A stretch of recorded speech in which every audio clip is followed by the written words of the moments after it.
توحید ربوبیت کے ماننے سے توحید الوہیت کا اقرار بھی لازم آتا ہے، اور اسی طرح توحید الوہیت کا اقرار توحید ربوبیت کو بھی شامل ہے۔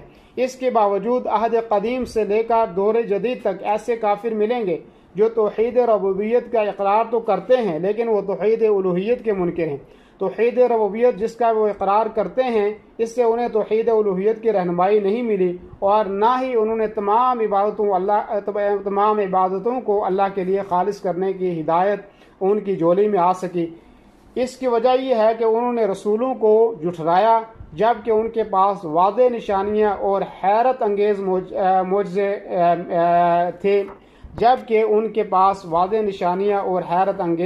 تھے تھے۔ جب ان کافروں نے گمراہی کی راہ اختیار کی تو اللہ سبحانہ و تعالیٰ نے ان کے دل کو گمراہی کی اما جگہ بنا دیا۔ اللہ فرماتا ہے رسلا مبشرین و منذرین لئلا یکون للناس علی اللہ حجۃ بعد الرسل وکان اللہ عزیزا حکیما، سورہ النساء کی آیت نمبر 165 ہے۔ ایسے رسول جو خوشخبری دینے والے اور ڈرانے والے تھے تاکہ لوگوں کے پاس رسولوں کے بعد اللہ کے مقابلے میں کوئی حجت نہ رہ جائے، اور اللہ ہمیشہ سے سب پر غالب کمال حکمت والا ہے۔ اللہ سبحانہ و تعالیٰ فرماتا ہے سورہ الاسراء کی آیت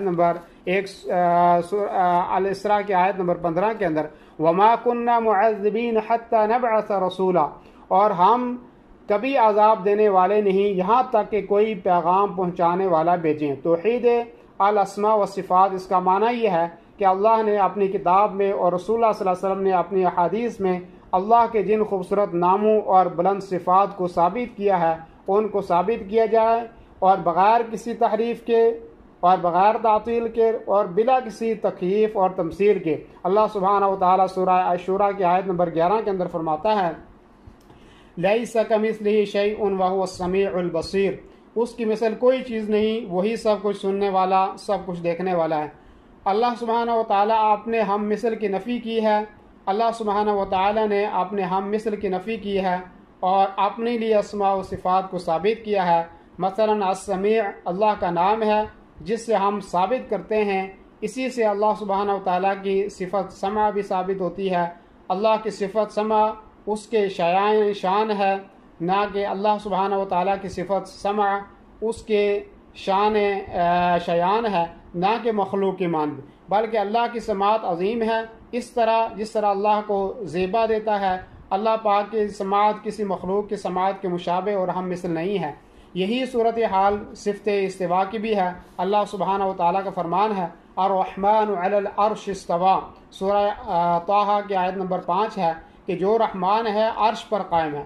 اللہ سبحانہ و تعالیٰ کے شان ہم اس کے لیے صفت استوا کو ثابت کرتے ہیں، جیسا کہ امام مالک سے مروی ہے کہ استوا کا معنی معلوم ہے، اس کی کیفیت مجہول ہے، اس پر ایمان لانا واجب ہے اور اس کے بارے میں سوال کرنا بدعت ہے۔ یہ قاعدہ تمام اسماء و صفات پر منطبق ہوتا ہے۔ امام مالک کا مذکورہ قول کتاب و سنت کی دلائل سے ماخوذ ہے، یہی امت کے سلف کا عقیدہ بھی ہے۔ اس باب میں یہی منہج اور اصول اللہ کے تمام خوبصورت ناموں اور بلند صفات پر منطبق ہوتا ہے۔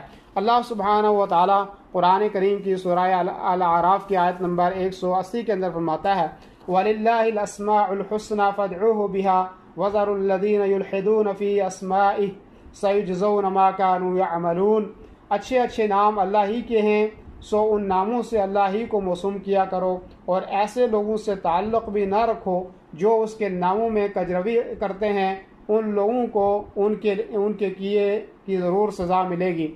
حدیث میں آیا ہے کہ اللہ کے 99 نام ہیں، جو ان کو شمار کرے گا وہ دخول جنت سے سرفراز ہوگا۔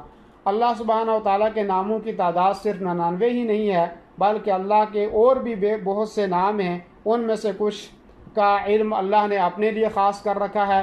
جس نے اسماء و صفات کے ذریعے اللہ کی معرفت حاصل کی، اللہ کی عظمت میں کوئی کوتاہی نہیں کی، رب کی کما حقہ کی بریائی بیان کی، توحید الہی پر قائم رہا، اس کا یقین قوی اور کامل ہو جاتا ہے اور ایمان میں بڑھوتری ہو جاتی ہے۔ ابن قیم رحمہ اللہ کہتے ہیں کہ جس نے اسماء و صفات کے ذریعے اللہ کی معرفت و آگاہی حاصل کی، وہ لا محالہ اللہ سے محبت کرنے لگے گا۔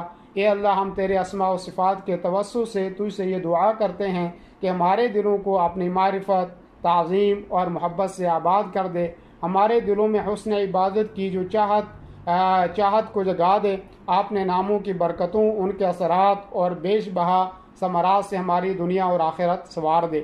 اللہ سبحانہ و تعالیٰ کے وجود اور اس کے اسماء و صفات پر ایمان لانے سے بندہ کے اندر اللہ کی محبت اور تعظیم کا جوہر پیدا ہوتا ہے۔ یہ محبت اور تعظیم اس سے رب کے احکام پر عمل پیرا ہونے اور منہیات سے اجتناب کرنے پر آمادہ کرتی ہے۔ رب کے حکم پر عمل کرنے اور اس کے منع کردہ منہیات سے بچے رہنے ہی سے افراد اور سماج کو دنیا اور آخرت کی سعادت حاصل ہوتی ہے۔